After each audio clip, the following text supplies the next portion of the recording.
Hello, welcome back. My name's Daniel Gourmet. Welcome back to YouTube. So today I thought I'd do something slightly different, do some puzzles, right? Somebody was saying on my account I should do more Blitz games.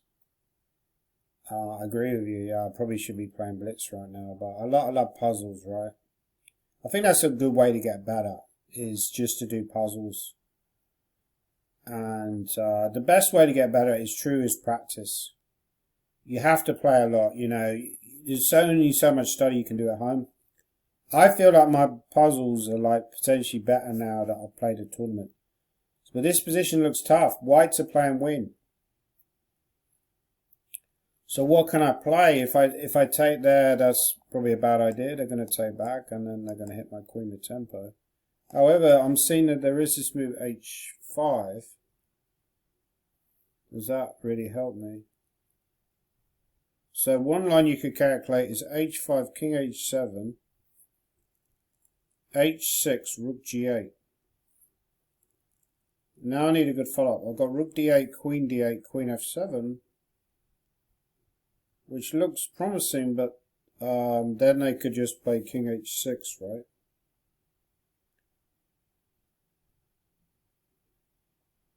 And if I go queen g5 here,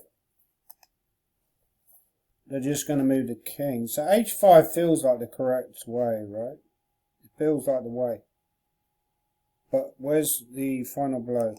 No, that's wrong. Oh my god. There's me being all cocky saying saying that I'm much better at puzzles. Oh, there's rook e1. Yeah, rook e1, of course.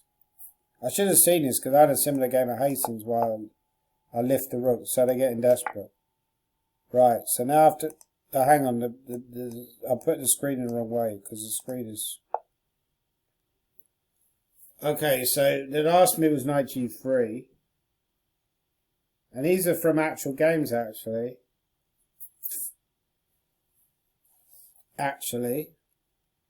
So what is... Okay, so first thing you do when you're doing puzzles is you identify candidate moves. Same as if you're playing a normal game.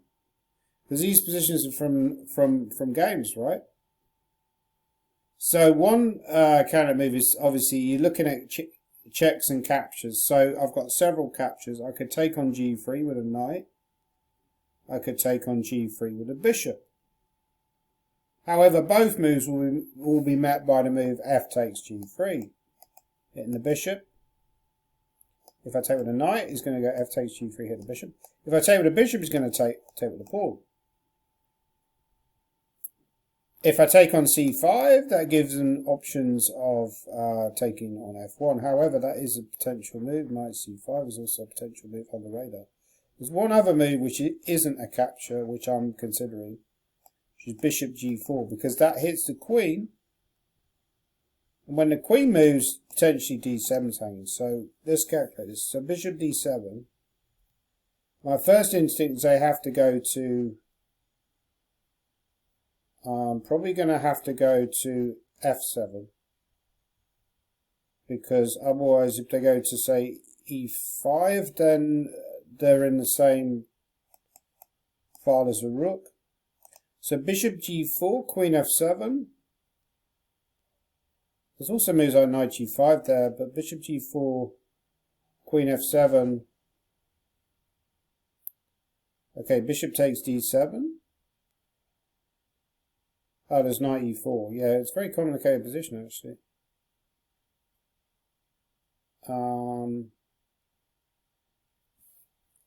Okay, this is another toughie. There's no sympathy for me tonight. Bishop g4, queen f7. Okay, there's also knight d6 there, but that seems a bit vague. They can just move the queen, right? So what do they do after bishop g4, queen d7, knight g5? Then they go to f6 today. And if bishop check, then king h8. Hang on, what about bishop g4, queen f7, knight c5? Knight c5, fg. Yeah, that might be a way, because then I'm winning a piece, right? I want a piece.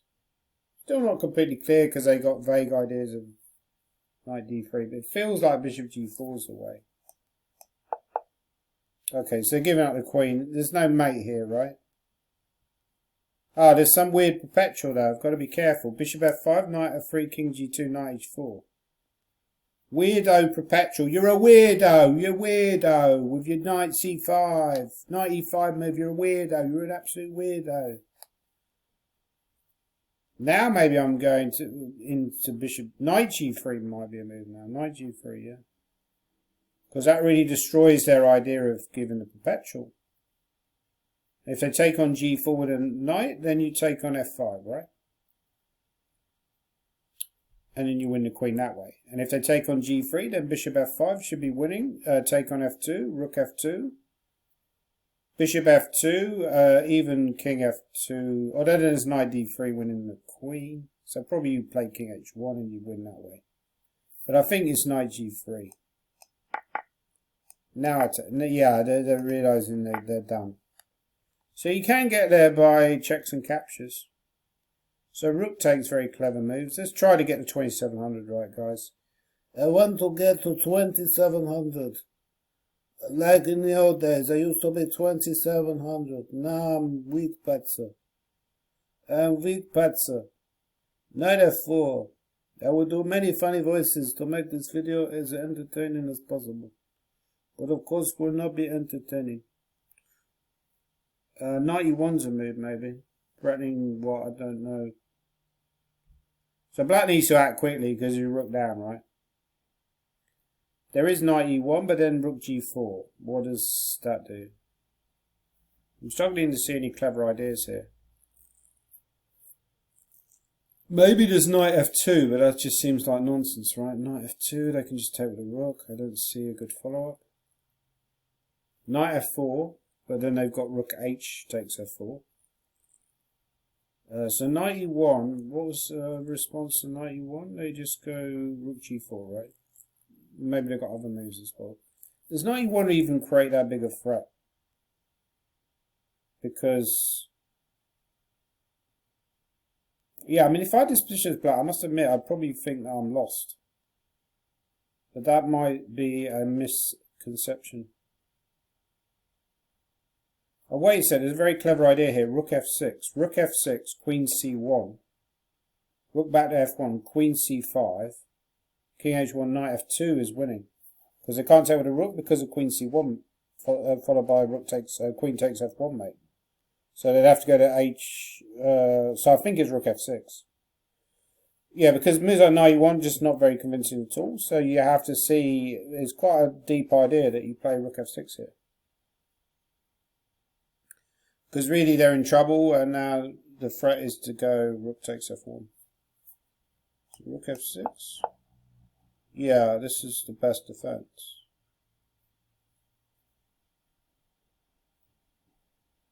It could go check here. I don't know, does that do anything? So all my options, again, checks and captures. Rook takes, queen takes f1. That doesn't seem to really help me very much. There's also knight f2, but again, is knight f2, is that a bit too vague? Knight f2, queen c8. What is knight f2 doing? So queen e3 seems to be the main line. Again, there might be other moves.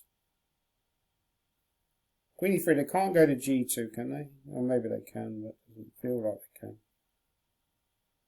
So they're probably going to go to h1. Oh, but then knight f2 maybe. Rook f2. Rook takes f2. Queen e6. King h7. There's no perpetual because queen f5. There's rook takes f5. Rook h6. You have queen h6. So I feel like queen e3. Now is this? Yeah, I'm just wondering if there's. I don't see any other ideas other than going knight f2. But knight f2 does seem like a good idea. So I guess you take with a rook, right? Although maybe queen takes might also be possible. Is there any defense after rook takes? I'm not really seeing it.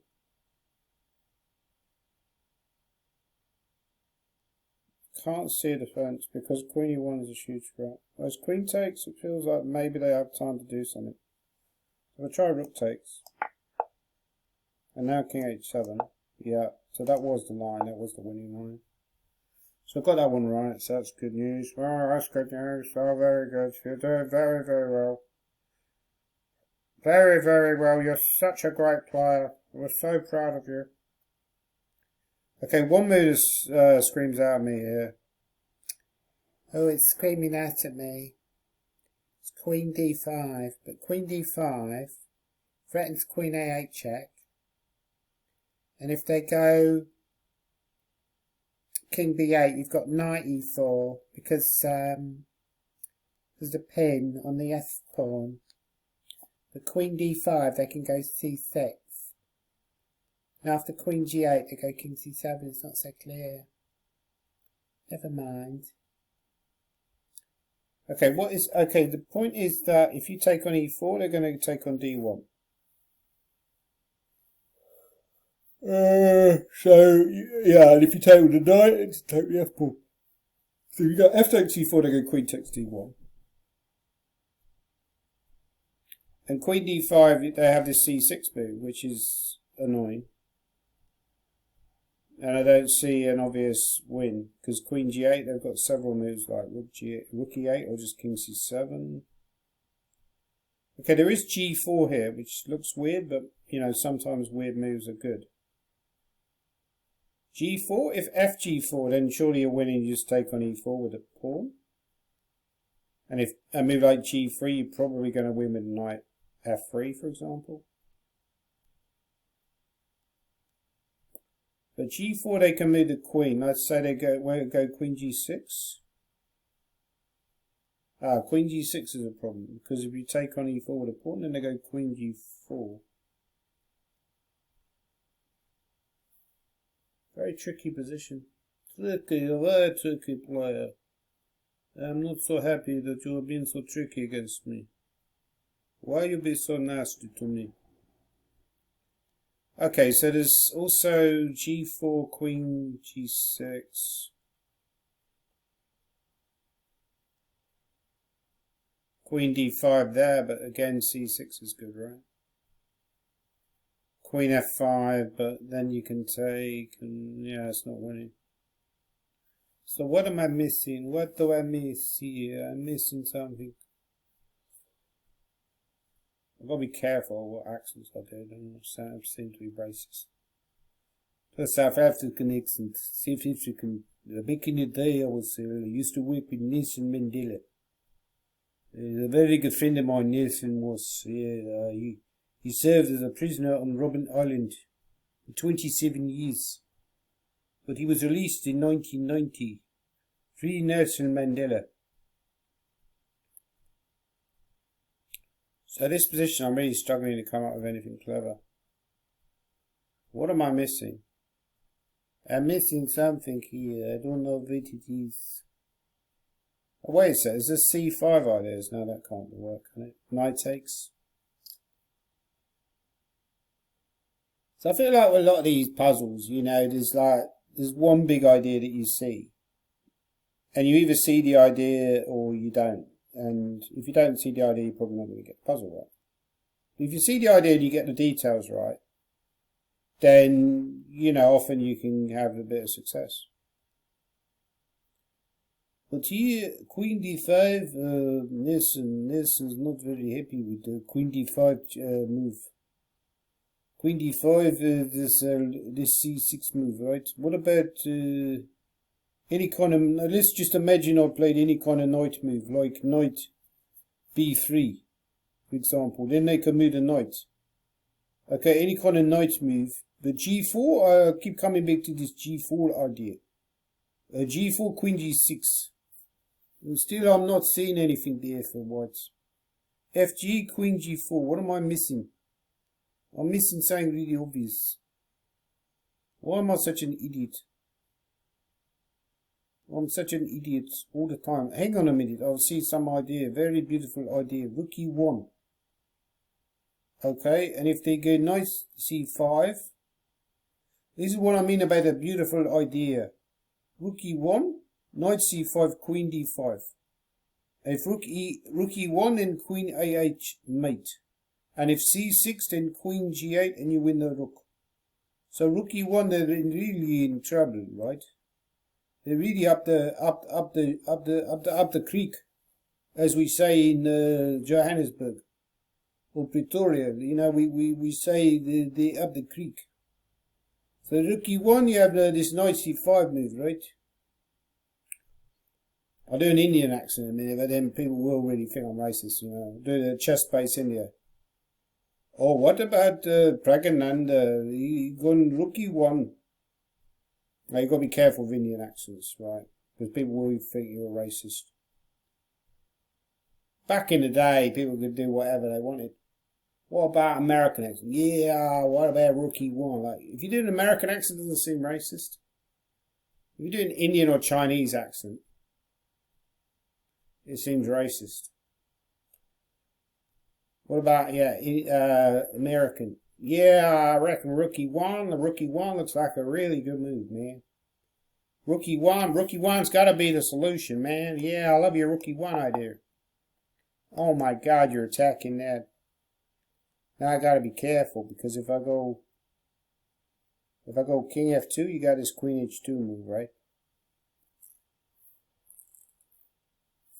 King takes f2, queen h2. Yeah, queen d5 again. I love this queen d5 move, man. But then you go queen h3 check. King g1, rook takes e1. Oh no, wait, then king f2. My God, that's genius. So I go queen d5, queen h3, king g1. Allow the check on e1. And then king takes.